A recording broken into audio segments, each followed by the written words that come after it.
I read an excellent article the other week by Miranda Devine,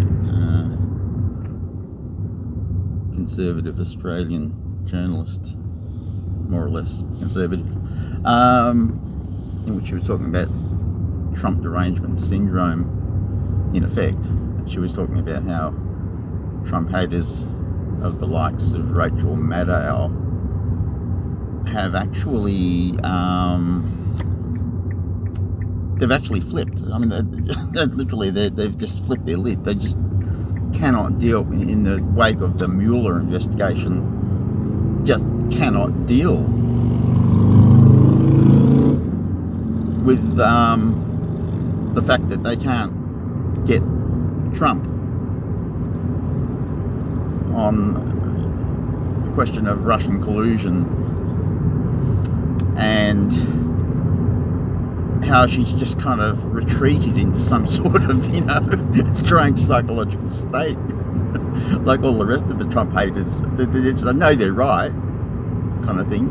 Well, actually, I suppose these days they don't really care much whether they're right. They're going to be right whether they like it or not, and they're just retreated into this kind of strange semi-catatonic state where they just keep on, a bit like that guy in The Shining, he keeps on printing all work and no play. He makes Jack a dull boy.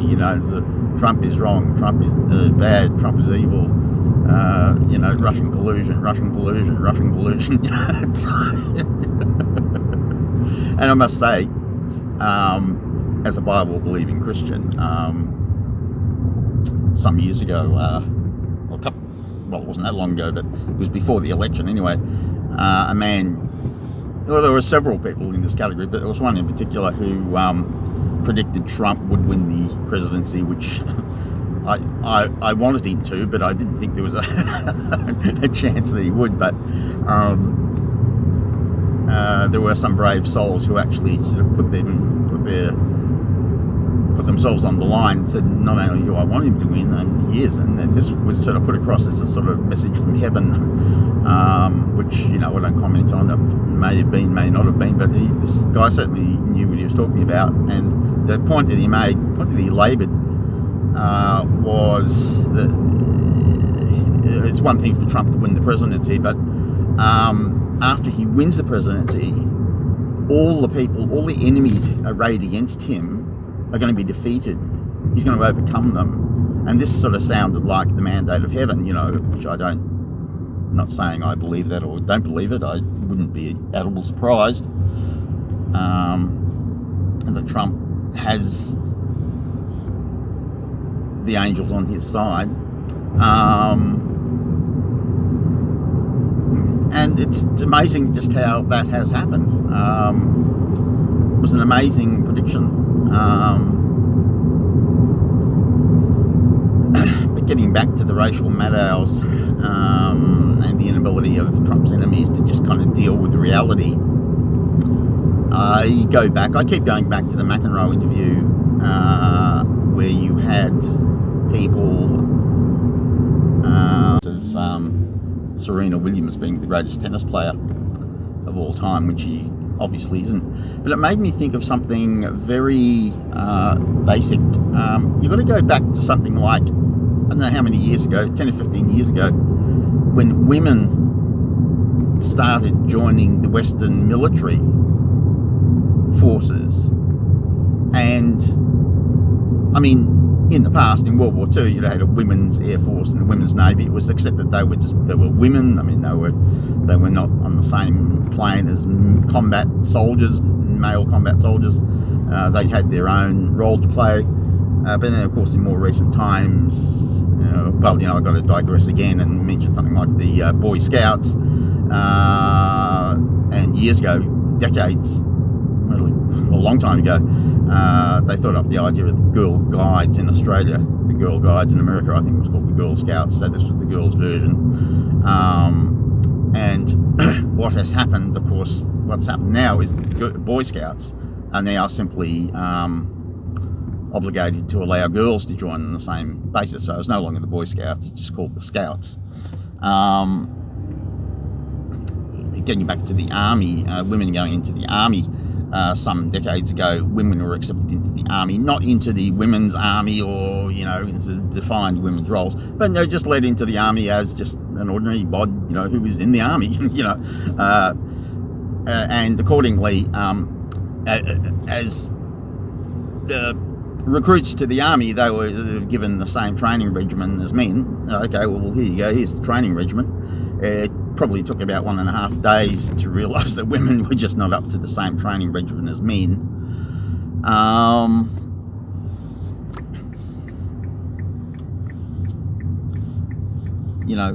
Brilliant decision that. So the army hierarchy changed the requirements for women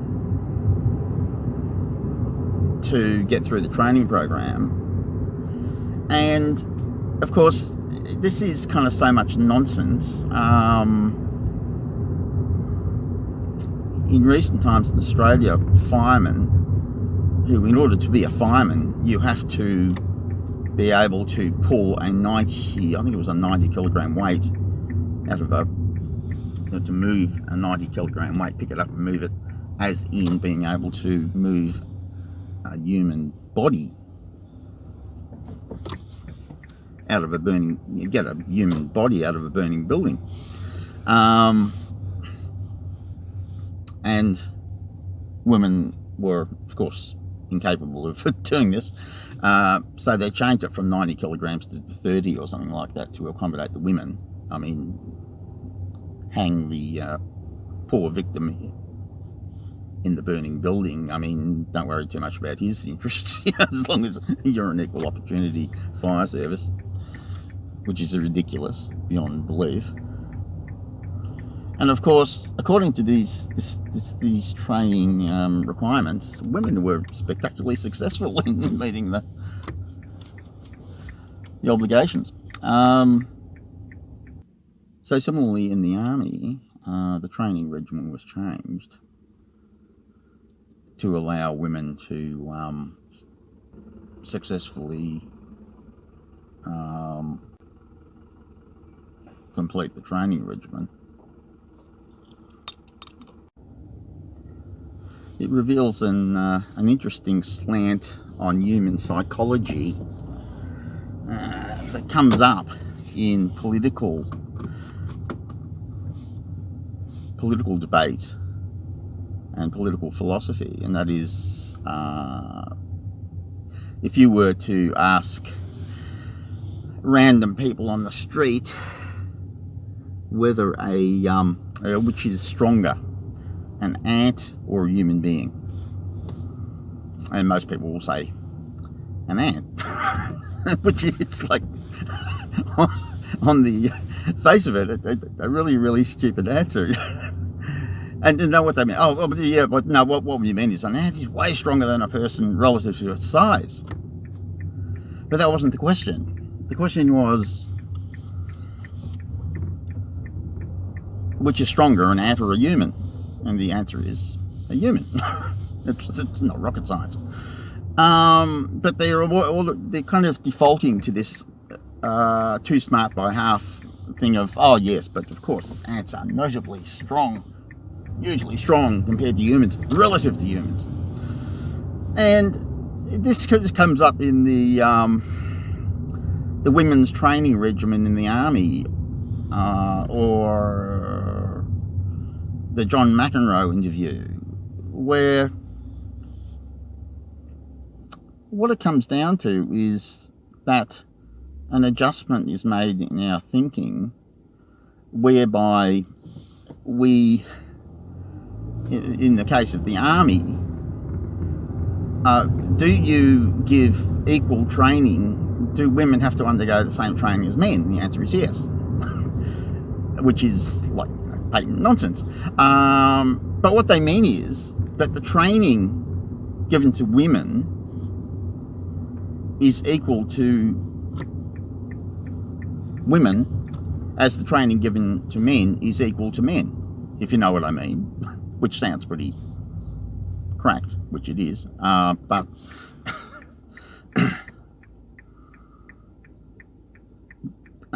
yeah, the idea is that it's tied to the category of person you're talking about. So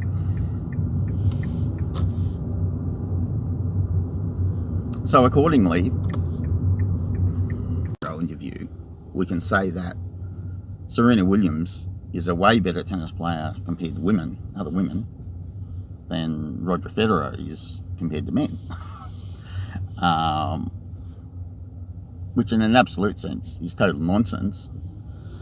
But if you insist on applying ideas of relativity in a certain way, it makes a certain amount of sense.